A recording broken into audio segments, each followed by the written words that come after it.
أحسن الله إليكم صاحب الفضيلة. وهذا السائل يقول: ما حكم القنوت في النصف الأول من رمضان، حيث سمعت أنه بدعة؟ لا، ليس بدعة. القنوت مستحب في الوتر في رمضان وفي غيره، ولو تركه بعض الأحيان فلا بأس. إذا تركه بعض الأحيان لئلا يظن الناس أنه واجب لا بأس بذلك. نعم.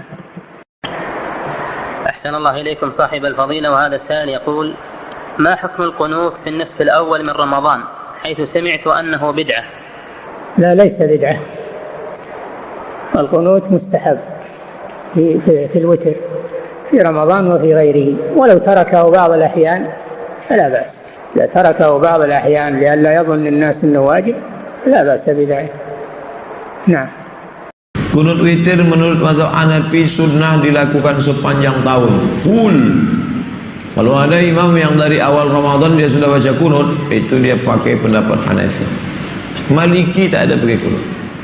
Saya tinggal di kampung mazhab Maliki 2 tahun Maroko, tidak ada kunut witir. Syafi'i disunatkan setelah pertengahan, dari malam 15. 1, 2, 3, 4, 14 tak ada. Setiap malam 15 baru Allahumma adina fi man hadait. Masa kunutnya sama-sama kunut subuh? Itu yang dihafal. Kunut itu bebas. Kunut macam-macam. Tahun lalu di An-Nur imamnya dari Ishkarima Solo. Oh, panjang doa kunutnya.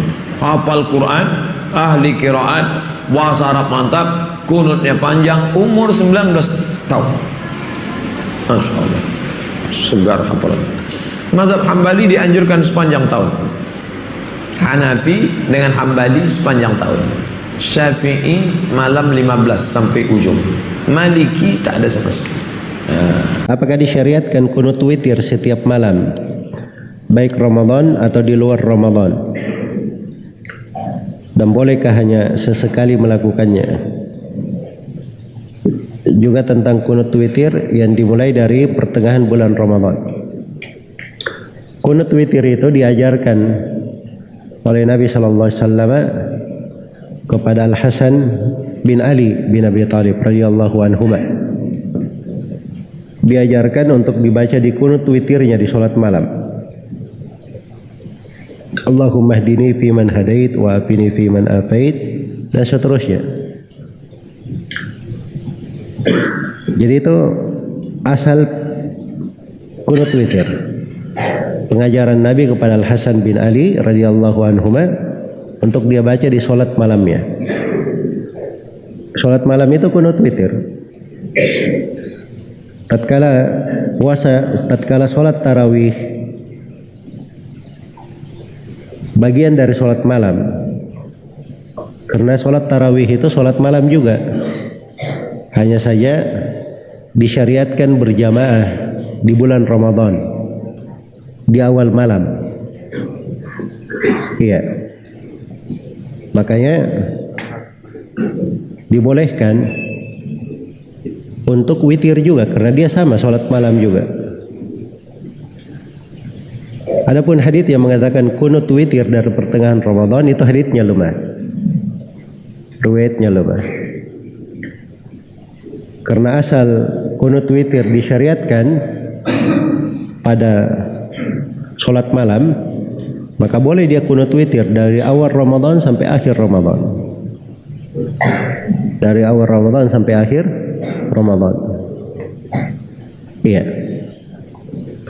Hanya saja kadang seorang imam itu dia harus melihat kondisi makmumnya. Kadang sebagian makmum menyangka, apalagi orang-orang awam ya, bahwa kunut witir ini wajib. Karena imam kita tidak pernah tinggalkan. Setiap tahun dia baca tidak pernah ketinggalan. Berarti kunut witir ini adalah wajib. Nah, kalau ada sangkaan seperti itu, kadang-kadang si imam itu jangan dia kunut witir supaya orang paham bahwa itu bukan kewajiban. Iya. Dan saya pernah hadir sholat tarawih di Masjid Nabawi. Waktu itu yang menjadi imam Syekh Salah Al-Budair. Dan pada malam itu beliau tidak kunut witir. Pas habis witir setelah baca 3 qul, langsung beliau rukuk, kemudian menyelesaikan sholatnya, salam. Iya. Dan saya syukuri beliau akan hal itu. Sebab itu hal yang bagus, memberi contoh kepada manusia bahwa kunut witir itu tidak wajib. Ya, jangan sampai orang menyangka bahwa kalau setiap sholat harus kunut. وقل رب زدني علما. أحسن الله إليكم. يقول هذا السائل: ما حكم رفع اليدين في دعاء القنوت وكذلك تلحين الدعاء والإطالة، هل هو من البدع؟ أما رفع اليدين فمستحب، رفع اليدين في القنوت مستحب، وذلك لوجهين. الوجه الأول أن الإمام يرفع، وقد قال النبي صلى الله عليه وسلم: إنما جعل الإمام ليؤتم به. والوجه الثاني أنه دعاء مشروع، ولم يرد عن النبي صلى الله عليه وسلم ما ينافيه، لم يرد عن النبي صلى الله عليه وسلم ما ينافيه، فهو مشروع. وأما تلحين الدعاء وسجعه السجع المتكلف فهو ينافي الأدب وخلاف السنة، ولذلك نرجو من أئمتنا أن لا يجعلوا دعاء القنوت كالقرآن، فبعضهم يتلو الدعاء تلاوة يغن ويقلقل ويمد المد اللازم والمد الجائز والمد الواجب كأنه يقرأ القرآن ويرتل، هذا ليس من أدب الدعاء. وكذا السجع المتكلف، فقد كان السلف ينهون عنه، وكان الرسول صلى الله عليه وسلم يكره السجع في الدعاء، كما أخبرت أمنا عائشة رضي الله عنها بأنهم كانوا يكرهون ذلك، وهذا يشمل النبي صلى الله عليه وسلم. وأما الإطالة فليست من الأدب أيضا، ليست من أدب دعاء القنوت، وقد ذكر أهل العلم أنه لا يستحب للإمام أن يطيل الوقوف في القنوت أطول من وقوفه في القراءة قبله، لأن السنة أن ما بعد القراءة يكون مساويها أو أقل منها. فإذا كان وقف قرأ الفاتحة وقل هو الله أحد، المستحب في دعاء القنوت أن يجعل وقوفه لدعاء القنوت كوقوفه لقراءة الفاتحة وقل هو الله أحد أو أقل من ذلك، وهذا الذي يوافق السنة وهو أرفق بالناس، ولا سيما أن دعاء القنوت يقع في آخر الصلاة والناس قد تعبوا، فالأرفق أن يؤتى بجوامع الكلم في الدعاء وأن لا يطال فيه. Apakah hukumnya kunut subuh? Bolehkah seorang makmum kunut? Ini sudah sering ditanya. Kunut teman-teman sekalian. Kalau imamnya kunut, antum kunut. Ini khilaf diantara Imam Ahmad dan Imam Syafi'i.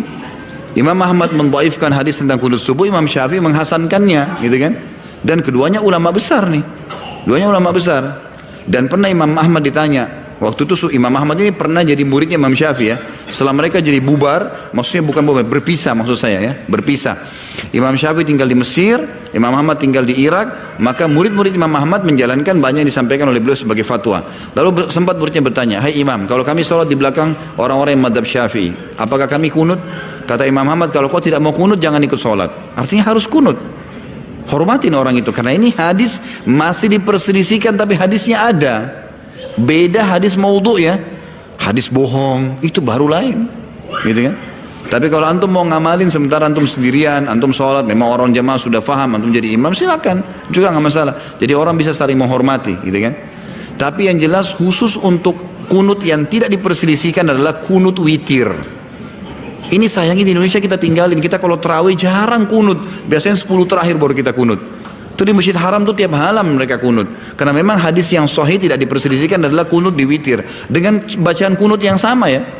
Bacaan kunut yang sama, cuma ditambahkan dengan doa-doa.